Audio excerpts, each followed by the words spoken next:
From Studio A in the Martin Performing Arts Center, this is Wildcats Media News. Hello and welcome to another edition of Wildcats Media News, your weekly campus news source. I'm Stephen Maxwell. And I'm Lydia Magallanes. First on Wildcats Media News, it's a chance for local businesses and industries to network and share ideas. Here is a look at the North Rapids Business and Industry Alliance meeting here at LC. It's an organization that aims to make the Sim-Law community better by bringing people together. It's kind of a throwback to the old days where grassroots town halls where people just try to get together to help one another. Whether it's business owners, community leaders, or interested citizens, this monthly meeting is a chance for networking. It broadens our familiarity with one another and just makes it a better community. And that's what we're all about, is trying to make this a better place to live and to work.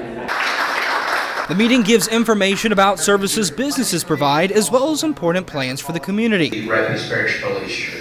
And this month, an update on the Rapides Parish Colosseum's renovations was given. The new renovated Colosseum, we're going to move up the capacity up to 10,000 and just letting them know when we're fixing to go out for bids within a couple of months. NRBIA also allows people to become more familiar with each other, which helps interaction in the community much more personal. You can call them by their first name. It's also good to have the ability to be able to walk up to that person and talk to them and say, hey, I have this problem, and they can tell you how to solve it. NRBIA meets every month in the Granbury Conference Center. Ryan Hess sings farewell to Louisiana College. Last Tuesday, Hess performed his final concert in Presser Recital Hall.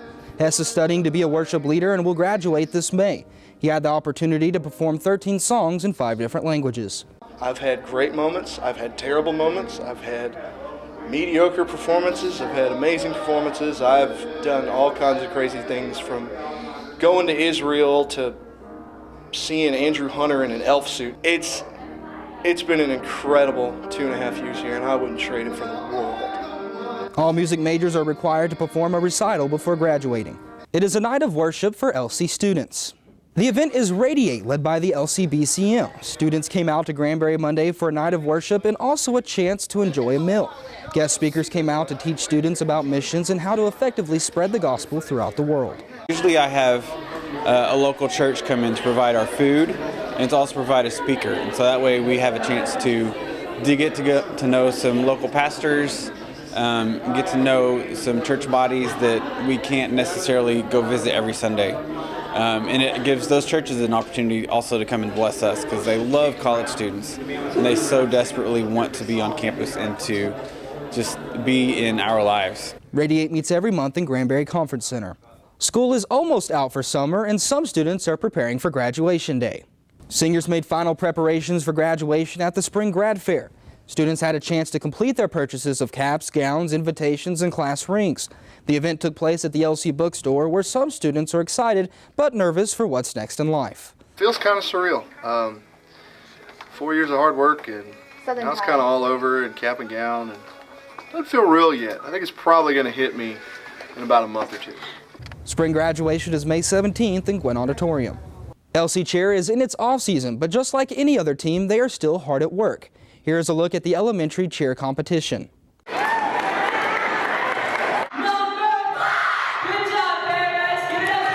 You know, it's a lot different doing routines for elementary and for junior high school, and then it's a big jump to college.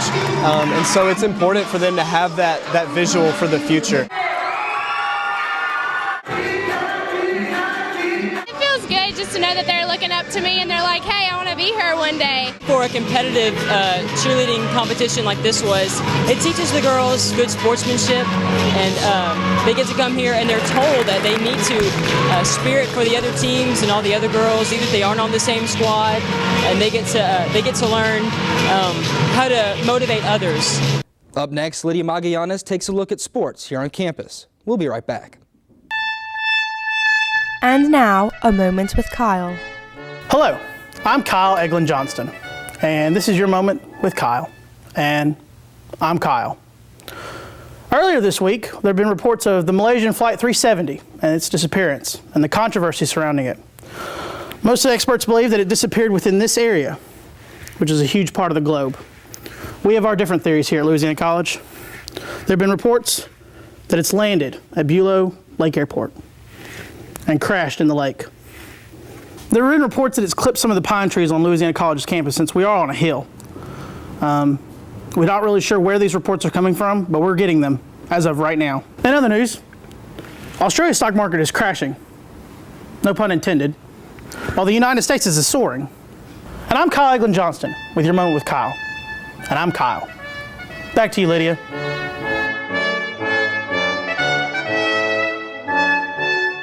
This has been A Moment with Kyle.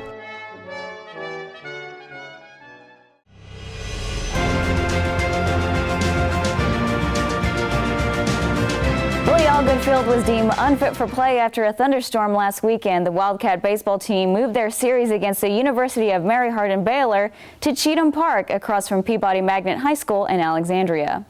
It started in the bottom of the 5th inning in the series opener against Mary Hardin-Baylor Friday night. The Cats scored 7 runs off 5 hits and would add a 7th inning run to blank the Crusaders 8-0. We just stayed our head down and started driving everything in the right field, and stuff started falling for us. We trusted the guy next to us, everyone kept coming through, and we kept stringing hits together. Despite splitting Friday night's doubleheader, the Wildcats would take the series from the number 2 team in the ASC and 19th in the nation. We got 15 games left. We want to get in the tournament. We don't care where. 8 spots left, and we want to get one of those 8. But this really helped us. But the icing on the cake would be junior right-hand pitcher Brand Bigner's career debut in the series finale. Bigner tossed 8 innings, struck out 6, and gave up just 3 hits. I really wanted to go out and just throw strikes and do the best I could to give my team a chance at the end of the game to win. Brand Bigner had the game of his life come in, and we first started the year and just did a great job.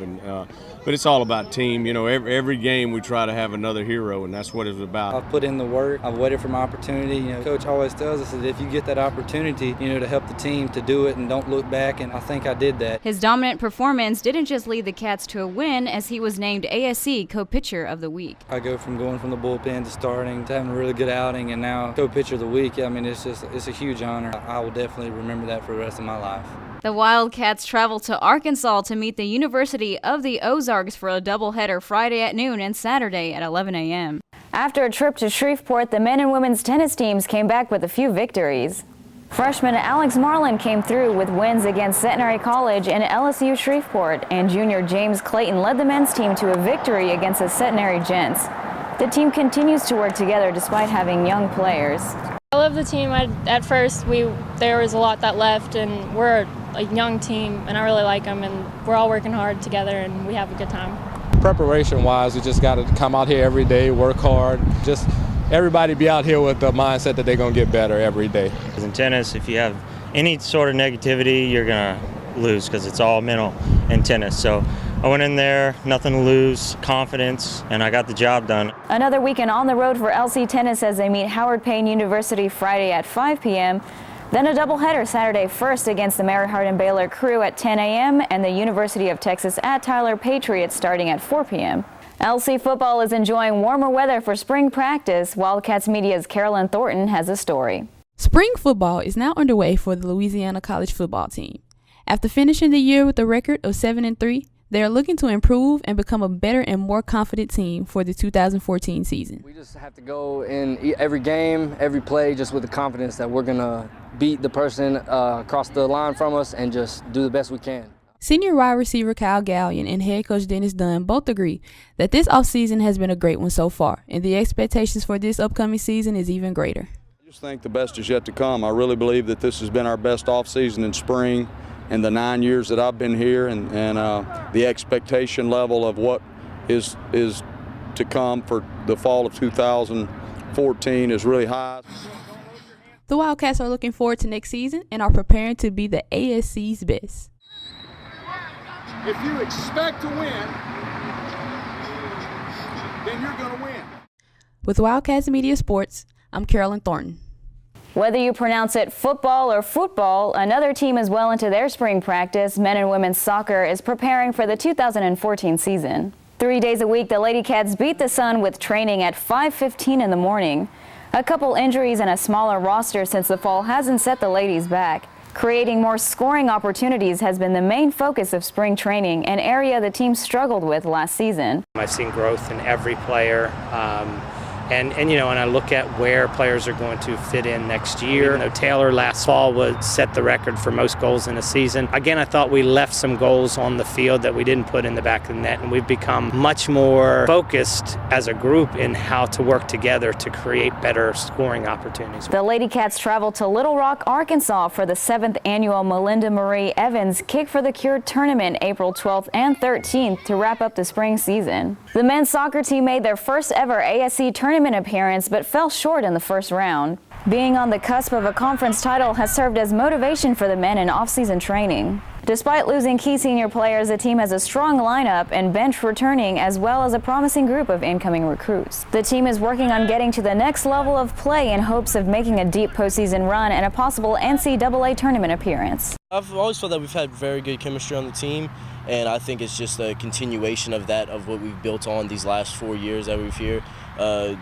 Going from a winless record to nearly making the NCAA playoffs in 4 years is a huge turnaround, and I think it's on the upswing, and we'll continue to improve every year from now on. Well, that's your look at sports this week, Steve. Didn't you do play-by-play for soccer a while back? Yeah, I did it for about a year and knew nothing about soccer whatsoever. I called a kick a bicycle kick. Is that what you call it? Actually, yes. Oh, That's I pretty got it good, right. Maxwell. Yeah. That's good. All right, so thanks, Lydia. That'll do it for this week's Wildcats Media News. For more campus news and updates, you can check out wildcatsmedia.com. For Wildcats Media News, I'm Stephen Maxwell. And I'm Lydia Magallanes. We'll see you next week.